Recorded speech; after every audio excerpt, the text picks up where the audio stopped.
This is not a way of life at all in any true sense under the clouds of war. It is humanity hanging from a cross of iron. And here we are. World War III has begun. They keep ramping it up, ramping it up, ramping it up. And now they keep talking us about the dangers of a nuclear war. You're listening to Kerry Lutz's Financial Survival Network, where you get valuable information you just can't find anywhere else. To thrive in today's trying times, you need the Financial Survival Network, now more than ever. Go to financialsurvivalnetwork.com and get your free newsletter and gift. Financial Survival Network, now more than ever. And welcome. You are listening to watching the Financial Survival Network. I'm your host, Kerry Lutz. Hey, with us today is Trends Journal's Gerald Celente. Gerald, we've been having our discussions now for the better part of 12 years, if you could believe it. And just when you think things can't get any crazier, they never fail to prove you wrong. How crazy can things get now that the inmates are truly running the asylum, if that's the correct word? Well, again, it's an asylum. So when people are crazy, there's no rationality to what they do. And that's all they are. It's a crime syndicate. They're murderers and thieves. By their deeds you shall know them. Hey, give Jamie Dimon all the money he needs to buy out that bank. Yeah, hey, we're too big to fail. You're just a piece of crap. How about, I want that guy Assad out of there. I want that guy Gaddafi out of there. No, you have to say it properly. You have to say it like Obama would say it. Folks, the man must go. He's not good for democracy. We're going to destroy the place and kill hundreds of thousands of people. I want that guy Saddam Hussein out of there. He got weapons of mass destruction and ties to Al Qaeda. Liar. That's all right. Go kill anybody you want. I'm going to get that guy Osama bin Laden dead or alive. And 88% of the people swallowed the crap coming out of the mouth of the little daddy's boy, Georgie Bush. It's a freak show in a country near you. Look at the clowns they got running in the UK. Remember that Boris Johnson? The best cartoonist couldn't come up with a better looking clown than him. And now that guy is Sudak, another arrogant little boy of nothing. How about the fake hair little Macron, the Cazzone over there in France? Oh, the Rothschilds boy, a little boy of nothing. And by the way, bringing freedom and democracy to all these countries that NATO and the United States bring. Over there in France, five people gave Macron the finger. They got fined 15,000 euros and are now facing a year in jail for giving a little boy who deserves the finger, the finger. Yeah. That's democracy that we're bringing around the world. Yeah. Oh, and another woman, 12,000 euro fine for writing on Facebook, the slime Macron will be on TV. Calling him a slime cost her 2,000 euros. I thought truth was an absolute defense. Nope. No, that's misinformation. Truth is misinformation when it's not the government line. What are we supposed to do here, Gerald? I mean... Well, I'm doing everything I can. I had a big rally up here on May 27th, and I'm fighting everything I can, with Occupy Peace. And no talk about peace. All these little libtards, all these little cowardly little boys and girls. We're about $130 billion already since the Ukraine war started that we sent over there to keep bloodying the killing fields. Oh, you can't fix that bridge that fell apart over there on I-95 in Philadelphia recently. It's only going to take over a month. It was China, it'd be done in a week. The whole infrastructure of this country is rotting. Anybody that wants to go support the Ukraine war, go over there and fight, send your money, send your wife, send your kids, send your transgender partners, or shut your mouth. Put your money where your mouth is or shut the hell up. I don't want my money going there. Got it? I am an American. That is not my war. I agree.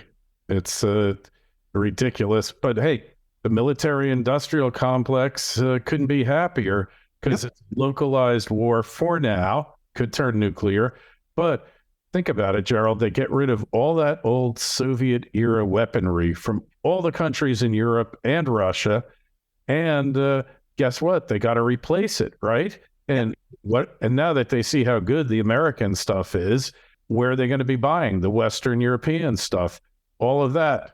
I mean, hey, they'd love this war to go on forever and never stop, right? Of course. I mean, look at that budget that debt ceiling BS they had. Now the defense budget's going to be almost $1 trillion. Yeah. And even when they were talking about the debt ceiling, we'll make sure we keep giving the money to the military-industrial complex. Again, the guy said it. Yeah.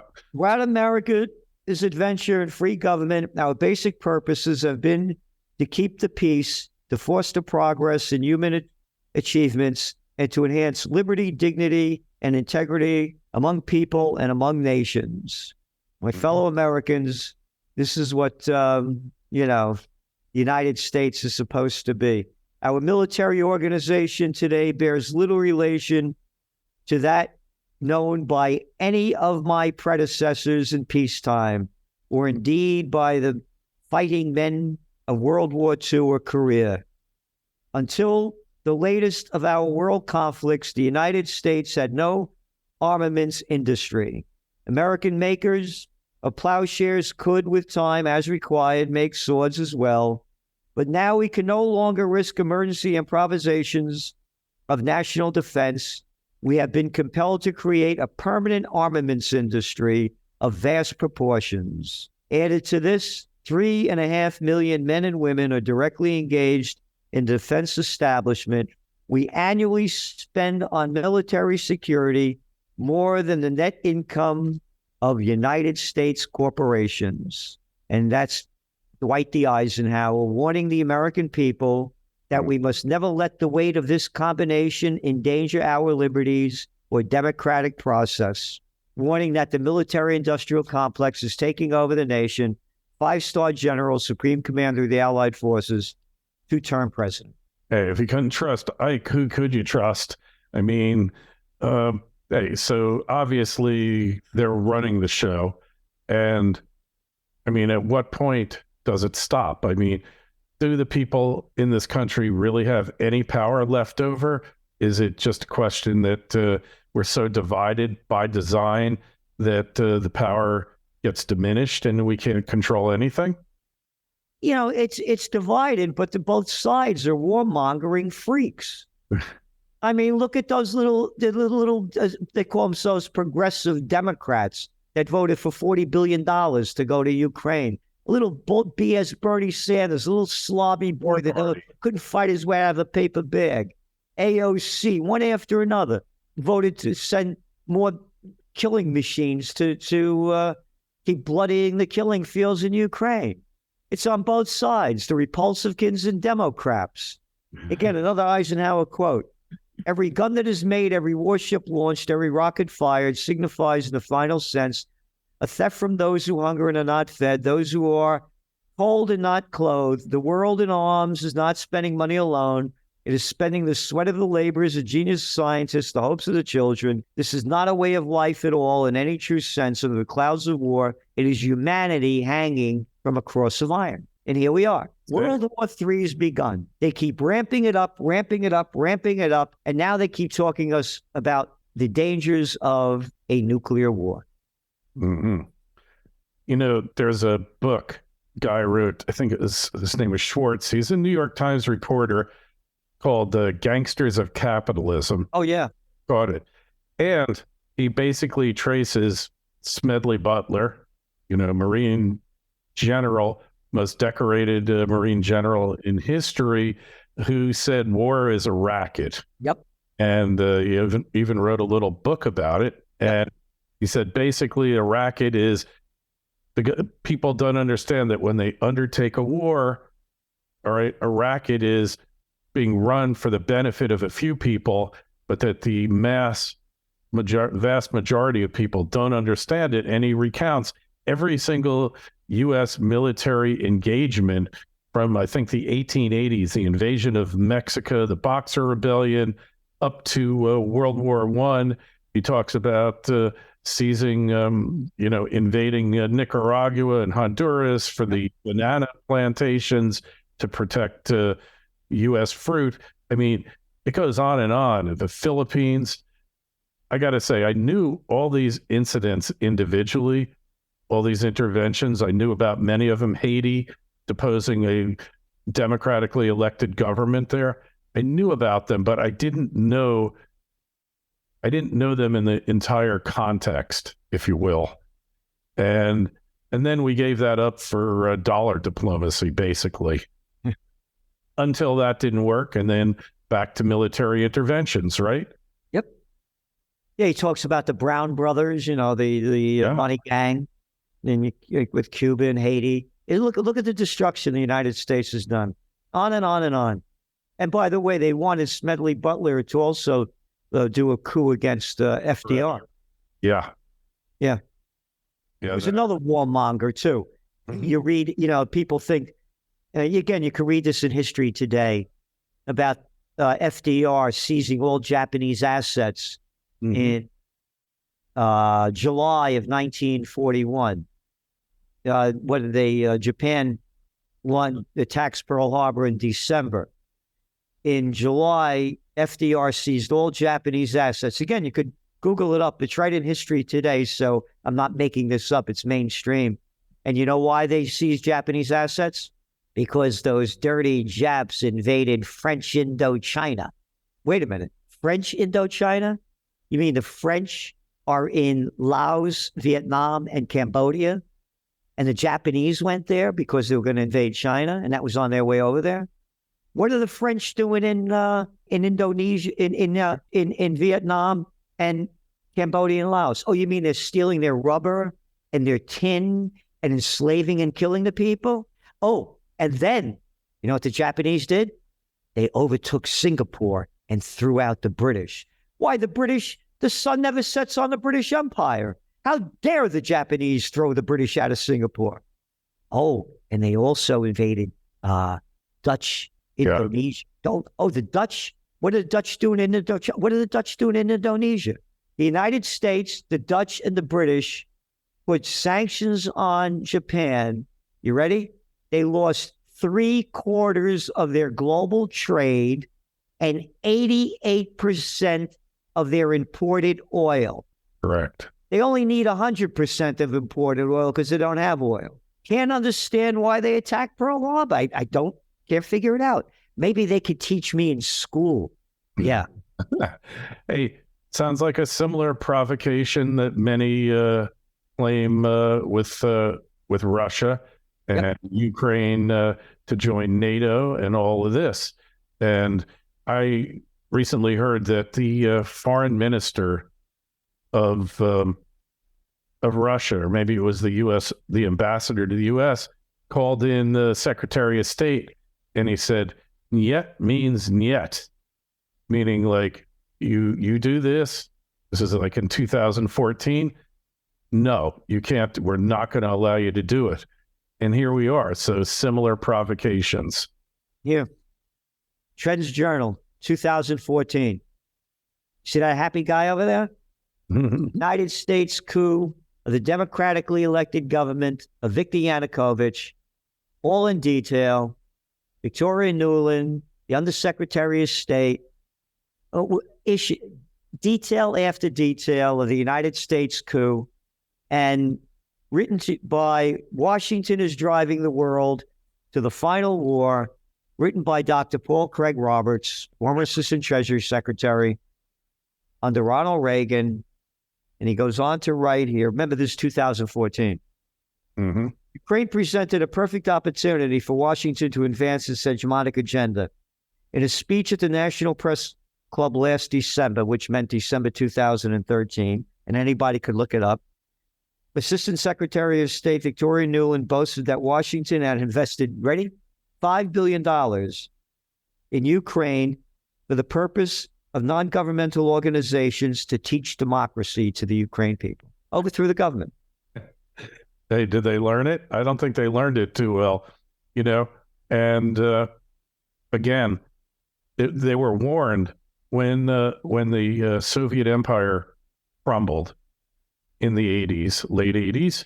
There were numerous Russian authorities said, don't expand NATO to those former Soviet republics, or it's going to cause a war.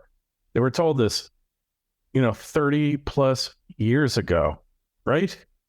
And, nobody paid any attention. And here we are, right? Well, also, don't forget that the agreement was made between the Bush administration, the senior Bush, and James Baker and Gorbachev that, quote, NATO would not move one inch further.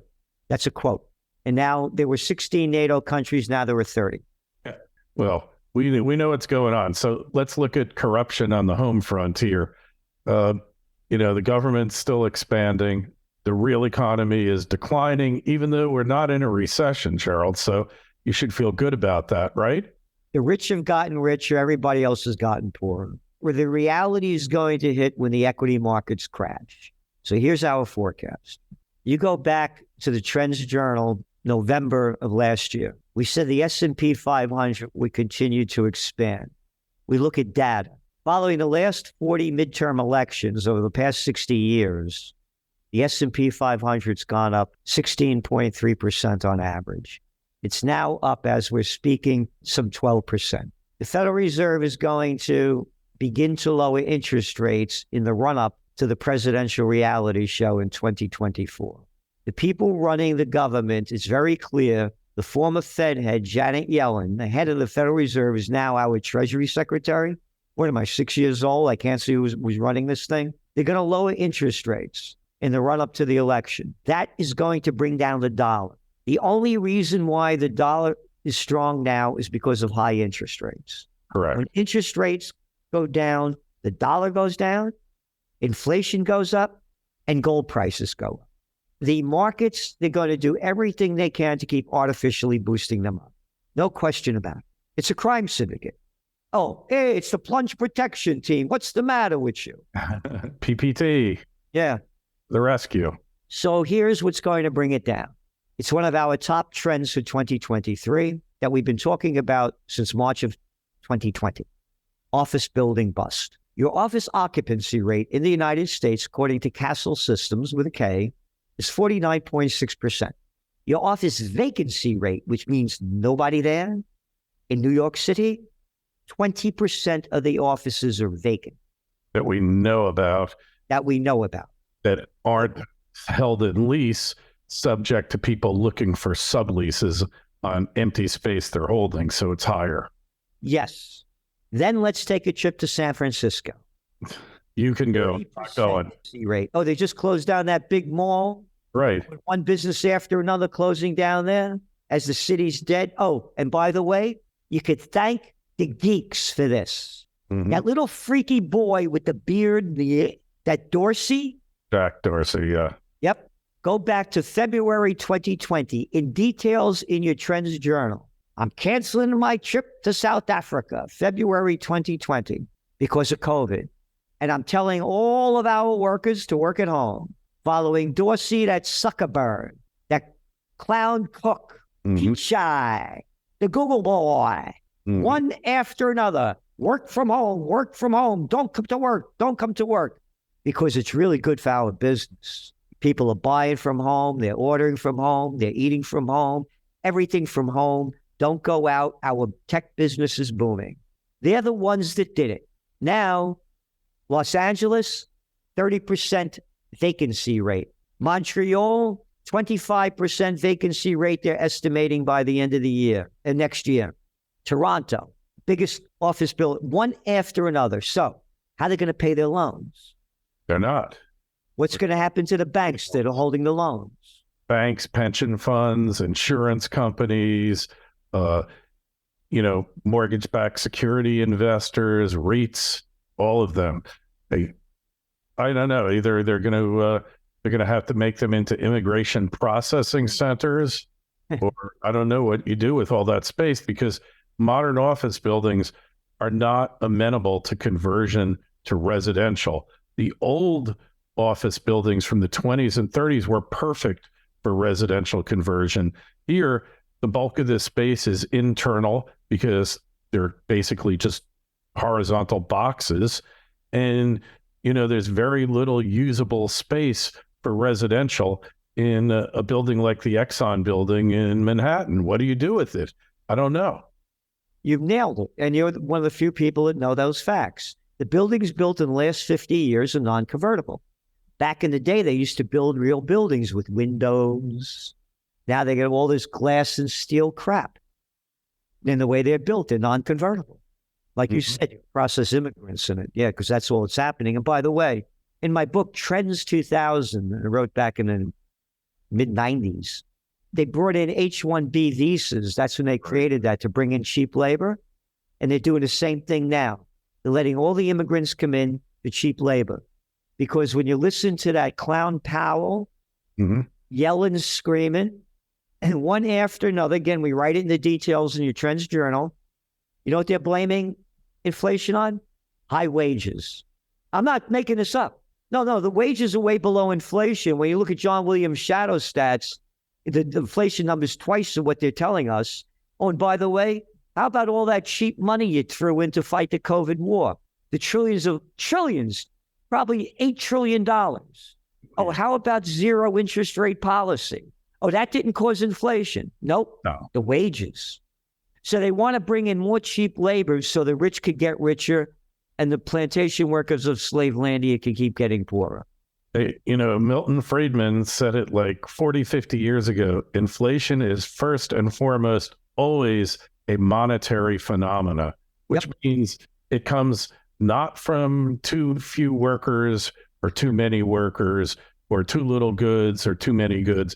It comes from printing too much money. Yep. I mean, it's axiomatic, and yet they're blaming it on, on like John Maynard Keynes, shadowy human spirits, right? The shadowy hand of the market. Yeah, it's again, so you ask where the equity markets are going to go. The equity market's going to crash and the banks crash. Same thing happened in 2008. Approximately, you're thinking Q3 of this year? It's a guess. It's a guess because the game is so rigged. They're dumping money in behind the scenes that we don't know about. Oh, yeah. Making deals that you don't know about. It's a crime syndicate that people call a government. And by the way, everybody listening to the show, the information that you're giving them, I do a lot of interviews and not many people know what you know and say what you say and the way you say it. So thank you so much for having me on and sharing this information with so many people. We're kindred spirits. So I want to go to the election, not looking who's going to win with Trump, whatever. I want to go to RFK Jr., okay, and Tucker Carlson. And this is something I know you have knowledge of. RFK Jr. gets up on national TV and numerous podcasts, YouTubes, and says the CIA was responsible for killing my uncle. And in parens, not too loud, and probably my father too. All right. Tucker Carlson says it. He's off the air. All right. What's your take on CIA involvement in the JFK assassination? Well, again, I don't think it was only the CIA. I think the mafia was behind it too. What's the difference? Yeah, well, what RFK Jr. started going after the mafia big time. Right. And there was a lot of things going on here. Again, I remember the election. I was a young kid when JFK got elected. And one of the ways he got elected was one of the top people, Frank Sinatra, really promoted him very heavily. And Frank Sinatra was huge in those days. Sam Giancana's connection to Sinatra. And what happened was double cross. He was supposed to go visit Sinatra. And Sinatra even got a landing thing for the helicopter. And then he didn't go visit. Then RFK really started ramping up the thing against the mafia. Like there's no other crime syndicate in America, only the mafia. So I believe it was the mafia and the CIA that took him out. But I believe that the biggest reason that Kennedy went out is if you read his speech, June 1963, to the students, graduating students at American University, it's all about peace and how we should not hate the Soviet Union, and that they suffered more than anybody else in World War II, with using his language, with over 20 million of them killed, and their farmland, their factories, and their homes destroyed from Chicago east. He ends his speech by saying that if we go to war with the Soviet Union, it'll be a nuclear war and life on Earth will end in 24 hours. He ends his speech by saying, the United States of America will not go to war again. 5 months later, Jack, you're dead. 8 months later, LBJ takes us into the Vietnam War. Yep. So I think that was the major reason why they knocked him off. And the CIA he wanted to get rid of. Yeah, well, he wanted to get rid of the CIA. The CIA tried to mousetrap him in the Bay of Pigs. Yep. They knew that the ragtag legion that they put together to go back and take Cuba back for the mob to get the casinos back, that was the primary motivation. They knew that they couldn't actually overthrow Castro, but they figured they'd put JFK in a position that they'll have to send in the troops and air support to make sure that they don't get defeated. And he had told them before, like, I don't think this plan's going to work. I think it's a bad idea, but do not count on U.S. support, the military, to jump in and save you. And they called his bluff, and the rest is history. And as a result, he fired Dulles, and all these things came into play. And hey, who was the head of the Warren Commission, Gerald? The commission set up by LBJ to investigate the assassination. Wasn't it a guy named Dulles? Yep. Yeah, funny. And they were supposed to release the information about the Kennedy assassination now for how many years? 20 they haven't done it. Yeah. And RFK Jr. also asked for them to finally release it. And, I'm very friendly with Judge Andrew Napolitano. I do a podcast with him each week. And he tells me that he spoke with Trump about Trump was going to release the information. And Trump said, I can't, after reading it, I won't release it. Yeah, so, and this is America. This is, again, we're not allowed to know what happened. Nope. No, it's a crime syndicate that's running the country. It's not a government.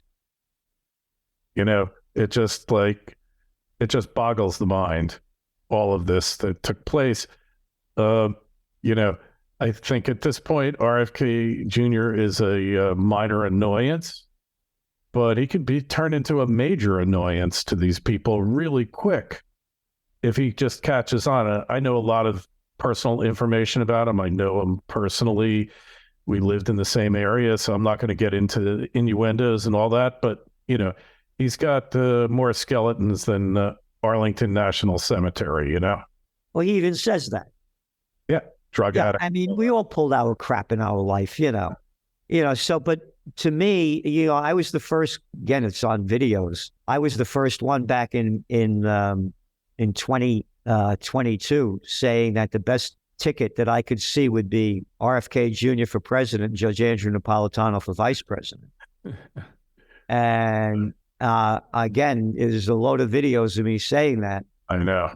And I really believe that he has a good shot of winning, minus a wild card, because when you look at the polls, and again, I go by the numbers, and I've been in this business. I began my career, by the way, working on political campaigns in Westchester County at a graduate school. I was the assistant to the secretary of the New York State Senate and designed and instructed a course called American Politics and Campaign Technology, which is how to run political campaigns. And I taught it at St. John's University. So I know this field. Sure. And Kennedy, when you look at the data, the young people don't want Biden or Trump.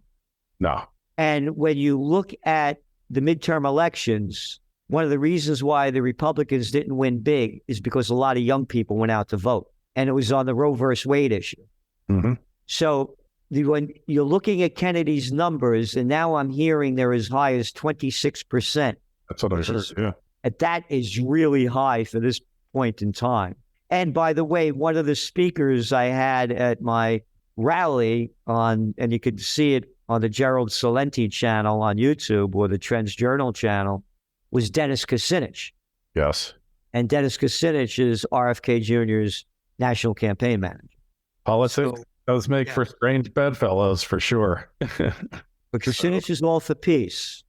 Mm-hmm. And so is Kennedy. Kennedy's almost repeating word for word what we have in Occupy Peace. Close the bases overseas. Yeah. The troops, secure the homeland. What are we doing? It's the definition of insanity. And like you say, when it comes to dealing with insane people, you can't try to reason with them. No. You got to lock them up and shoot them full of antipsychotic drugs. There's no other way to handle it. Gerald, immensely grateful for you to take your time out to speak with us. I always look forward to our discussions. It's going to really heat up and really get crazy this summer. So we'll touch base with you. Any events planned for the summer? No events planned. If we had, these things cost a lot of money to put on. And we have I thank very much the people that, do support Occupy Peace. But we're the billionaires and the multimillionaires putting money toward peace. Not a penny. Not a penny. And, so we only could do so much. And it's very sad that there's no major peace movements in this country. And the rally that we had here, and anybody could see it, if you could show me anything like we put on, let me see it. But the people have to unite for peace or else we're going to die for war. No doubt. Agreed. Hey, trendsjournal.com. Go there, subscribe. Got a question for Gerald, myself, shoot me an email, kl@kerrylutz.com. And make sure you sign up for a free newsletter on financialsurvivalnetwork.com. Gerald, always a pleasure. Thank you so much. And thank you. And thanks for all that you do. Thanks for listening to Kerry Lutz's Financial Survival Network, your solution to today's trying times. For the latest, go to financialsurvivalnetwork.com. Financial Survival Network, now more than ever.